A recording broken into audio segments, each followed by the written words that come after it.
जय श्री कृष्णा, हर हर महादेव। मैं नारायण भक्ति सिप्रा स्वागत करती हूँ आपका अपने चैनल पर। जय श्री कृष्णा। आप सभी कार्तिक महात्म की 14वां अध्याय का रसपान कर रहे हैं। थोड़ी सी कहानी आप पहले सुन लेंगे तो जो त्यौहार आने वाले हैं, जैसे कि अभी धनत्रयोदशी और अमावस्या, वैकुंठ चतुर्दशी, भाई दूज, तो आपको इन पे क्या क्या चीज़ करना है वो चीज़ की भी जानकारी आपको मिल जाएगी, क्योंकि इसमें 35 अध्याय हैं और 30 दिन का ही कार्तिक महात्म, मतलब कार्तिक में दिन होंगे 30 दिन। तो 5 अध्याय मैं किसी एक दिन उसमें ऐड करते हुए जाऊंगी, जिससे कि आप आने वाले त्योहारों की जानकारी पहले लेकर वो कार्य उपाय कर सके। चलते हैं 14वें अध्याय की तरफ। 13वें अध्याय तक की कथाओं को भक्तिपूर्वक सुनने के बाद महाराज पृथु ने नारद जी से निवेदन किया कि हे देव ऋषि, आप सब कुछ जानने वाले हैं और मैं अज्ञानी।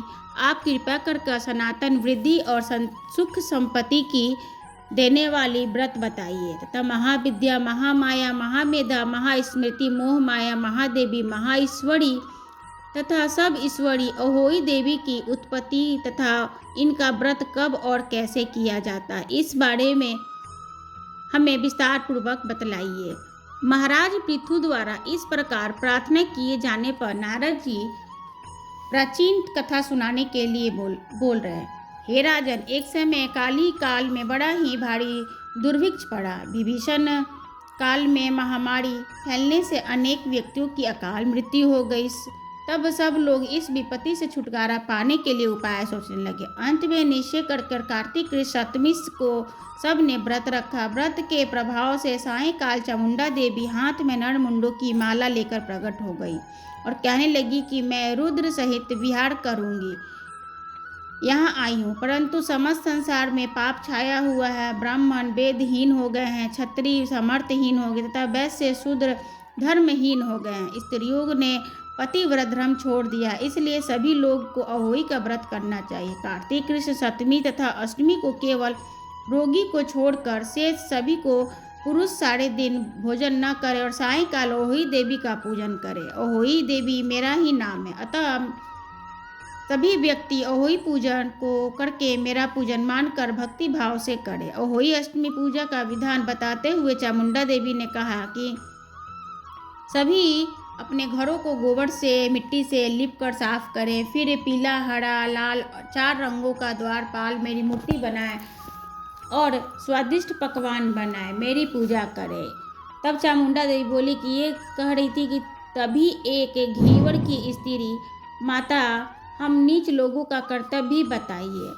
तब देवी ने कहा कि तुम लोग भी मेरे भक्त हो, सो लोग मेरा पूजन कर कर तुम्हारी संतानों को भी पूजेंगे, तभी उनकी पूजा सफल होगी। मेरी पूजा के बाद कुम्हारी तथा मालिन की भी पूजा होगी। इतना कहकर देवी अंतर्ध्यान हो गई। सभी व्यक्तियों ने चामुंडा देवी के कथा अनुसार व्रत और पूजन किया तो सबके संकट दूर हो गए और सारा संसार सुखपूर्वक रहने लगा। अहोई अष्टमी कथा सुनने के पश्चाताप राजा पृथु ने नारद से पूछा, हे ऋषिवर, महीनों में कार्तिक और तिथियों में एकादशी सब श्रेष्ठ क्यों हैं, कृपा कर बताइए। तब नारद जी ने कहा कि हे राजन, एक समय की बात है कि सत्यभामा जी ने भगवान श्री कृष्ण ने पूछा था। भगवान कृष्ण ने जो उत्तर दिया सत्यभामा जी को, मैं वही कहता हूँ, ध्यानपूर्वक सुनना। एक समय सत्यभामा जी ने श्री कृष्ण से पूछा, हे प्राणनाथ, हे प्रिय, जब सभी मास तिथियाँ बराबर हैं तो कार्तिक मास और एकादशी तिथि क्यों सर्वोत्तम मानी गई है। जब श्री कृष्ण जी ने कहा कि हे, एक शंख नामक दैत्य समुद्र का पुत्र था। वो दैत्य इतना बलवान था कि उसने इंद्रादि देवताओं को भी स्वर्ग से निकाल कर उसका स्थान ले लिए था। सब देवता उसी से भयभीत होकर सब अपने बाल बच्चों सहित पर्वतों की कंदराओं में चले गए और अपने बाल बच्चों को वहीं पर रखने लगे। तब दैत्य सोचने लगा कि मैंने देवताओं का स्थान तो प्राप्त कर लिया है, लेकिन वो जीते नहीं गए। ऐसा प्रतीत हो रहा है कि देवता वेद मंत्रों से बलशाली हैं, अतः मुझे मंत्रों से ही सभी वेदों का हरण कर लेना चाहिए। जब उसने ऐसा विचार किया तो वेद डर के मारे समुद्र में जाकर छिप गए। ब्रह्मा आदि सब देवताओं ने संसार को वेदहीन देखा तो सभी देवी देवता भगवान विष्णु के पास गए और सहसैया पर भगवान को निद्रा मगन में देखकर सभी देवता उन्हें जगाने के लिए स्तुतियां करने लगे। भजन कीर्तन गायन वादन तथा क्रियाएं करने लगे। भगवान विष्णु के जग जाने पर सभी देवताओं ने आवाहन, आसन, पाद, अर्ध, आचमन, स्नान, वस्त्र, योगोपति, चंदन, पुष्प, धूप, दीप, नवेद, तांबू, पान, प्रदक्षिणा तथा नमस्कार द्वारा भगवान विष्णु का सर्वोच्च उपचार पूजन किया। तब विष्णु भगवान प्रसन्न होकर देवताओं से कहने लगे कि हे देवता, मैं तुमसे प्रसन्न हूँ, अतः शंख आदि देवताओं को मारकर मैं चारों वेदों को शीघ्र ही ले आऊँगा।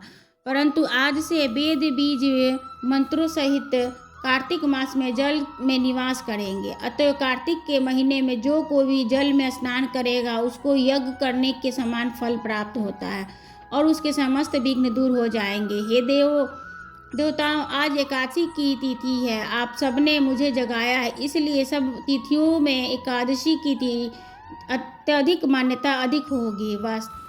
वस्तु कार्तिक तथा एकादशी का व्रत मुझे अत्यंत ही प्रिय है। आगे की कथा सुनने के बाद नारद जी ने कहा कि हे राजन, इतना कहकर भगवान मछली का रूप धारण करके विंध्याचल में निवास कर रहे हैं। महर्षि कश्यप जी के अंजलि में आ गए। कश्यप जी ने उसको कमंडल में डालकर जब कमंडल भर गया तो मत्स्य रुद्र रूपी भगवान कहले कि हमको कोई बड़ा स्थान में दो। बड़ा स्थान तब कश्यप जी ने घड़ा में रख दिया। घड़ा भी भर गया तो कुएं में छोड़ दिया। कुआं भी भर गया, परंतु मत्स्य रूप तेजी से बढ़ते, अतः वो कश्यप जी ने समुद्र में डाल दिया। भगवान ने एक अत्यंत ही विशाल मछली का रूप धारण किया और करके दैत्यराज शंखासुर को मार दिया। शंखासुर को मारने पर भी पश्चाताप भगवान को मत्स्य रूप त्याग कर विश्राम हेतु बद्रिका आश्रम चले गए। बद्रिका नारायण से भगवान ने देवताओं से कहा कि हमने शंखासुर को मार दिया, अतः ऋषि और मुनि जाकर समुद्र के अंदर से वेदों को ढूंढ लाए।